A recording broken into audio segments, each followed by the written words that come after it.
Okay, movie review for The Firing Squad, which is, I don't know, it didn't say Phantom, so it's not a Phantom event film. I think it's an epoach film or whatever. Epoch Times, maybe, movie? I don't really know, but it's a Christian movie, that's for sure. And it's also, you can tell it's like cheaply made, right? It's a lesser budget in the film as well, with the shots. The story's kind of, well, the story in the beginning, I guess this guy, they travel a lot, him and his partner. And it's funny, right? We know that they got separated in the jails, but we don't know what happened to that partner.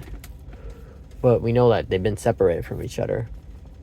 And I guess he did die, because if he dies in the film, and so I'm assuming he does die.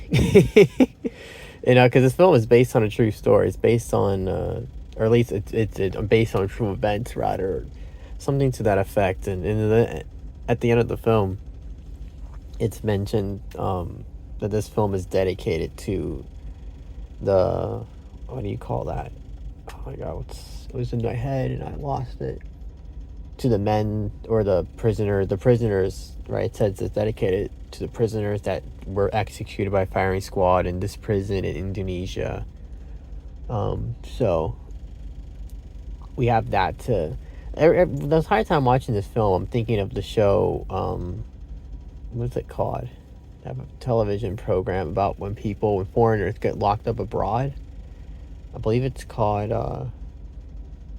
I think it's called Locked Up Abroad, actually, or oh my god, something like that. I think it is called Locked Up Abroad, actually. I think that's the name of the show. But yeah, so the entire time I'm watching this, that's what I'm thinking of while I'm watching this film, is that it's this movie sort of feels like an episode, right? I want episode of it's like the acting. It's like when they reenact it, right? In the TV show, they'll reenact the locked up abroad scenario, right? Whatever country they're in. And so this film, some of the scenes that they're having in the movie, they're kind of like reminiscent of that television program, I feel, which is kind of funny. And but then it's got the Christian, because it's a Christian movie, right? But the guy, he like didn't believe in God, but then I don't know when he starts, or rather how he starts believing. Well, I know it's when he goes into, so he escapes the jail, but he escapes prison. I can't talk right now. But it doesn't last long, right? He gets captured shortly thereafter, and when he gets locked back in, he's put into solitary confinement, and it's there that he just reads the Bible, because he's got nothing to do all day. So that's what converted him, I guess. He just read the book, and it's very powerful stuff. And then he's got like this friend or accomplice, Lee Fats, that's his name, and that guy, he doesn't convert. I guess he dies. I don't know. I fell asleep during this movie. There was a part where I fell asleep, and when I woke up, he was asking this woman that he fell in love with to marry him, because she worked at the prison, and she was like converting prisoners too, or whatever. And I remember seeing this film with the prison scene. It looks like it was filmed in Puerto Rico, maybe, if I had to guess. And then they have some shots like in LA, and probably the other shots, when they say Hong Kong, or they said they're in Indonesia, they probably were the same in LA or somewhere around there, right? Because he's supposed to be in Indonesia, I believe, right? That's where their operation was based in. And to Brits, right? The main character, he's a British guy, when he's working with Americans, and when he gets arrested with Americans. So sometimes people call him, "Oh, you're the American guy," and and he's like, "Well, about that, I'm actually a Brit." But he does go to the United States, I guess. In the movie, right? Apparently, he goes to the United States a fair few times, and then he has a girlfriend, right? He's got a girlfriend that she's from Russia, I guess, or she's Slavic, and if this film is based on true events, that if maybe perhaps he did have a woman and she didn't know he was dealing drugs, or maybe she did or whatever, but she gets let go, so it's only them in jail. And it's kind of funny when they're getting interrogated in that jail scene. They're both together, the two guys, which is like, I don't know. Yeah, I got to suspend a little disbelief, right? Because I didn't feel like they wouldn't put you together, and that was the case. Y'all just got locked up, but whatever. Okay. Um, they lie the entire time. I guess when he goes to jail, and he converts to Christ, then he admits to his crime or whatever. Oh yeah, I did steal drugs and all that nonsense. But when he's in the court and everything, right, they're just lying and saying they're tourists and we don't know who framed us.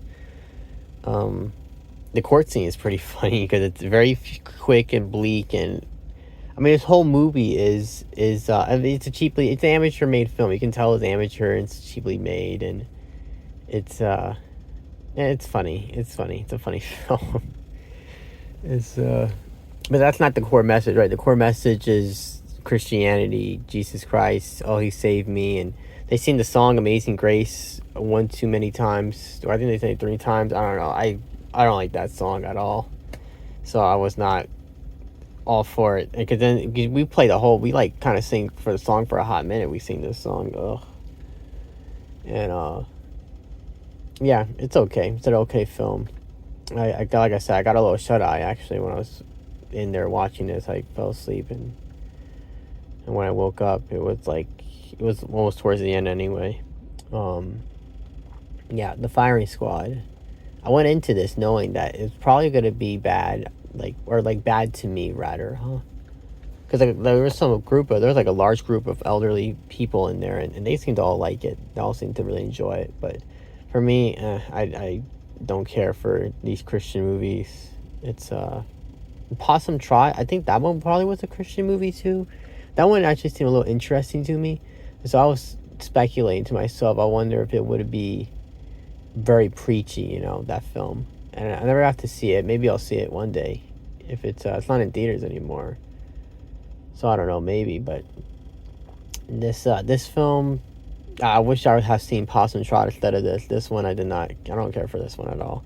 Cuba Gooding Jr. is in it, right? That's a prominent actor right there that's featured in this movie.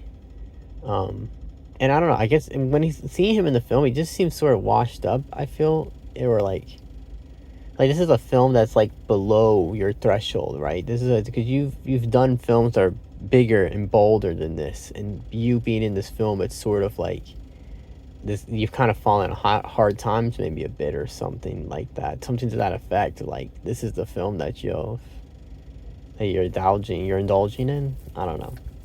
It just some thoughts there, but yeah, man, you gotta get a paycheck, right? And so gotta do it. Yeah, the firing squad. It's okay. 2 out of 5, whatever stars. Thank you for listening.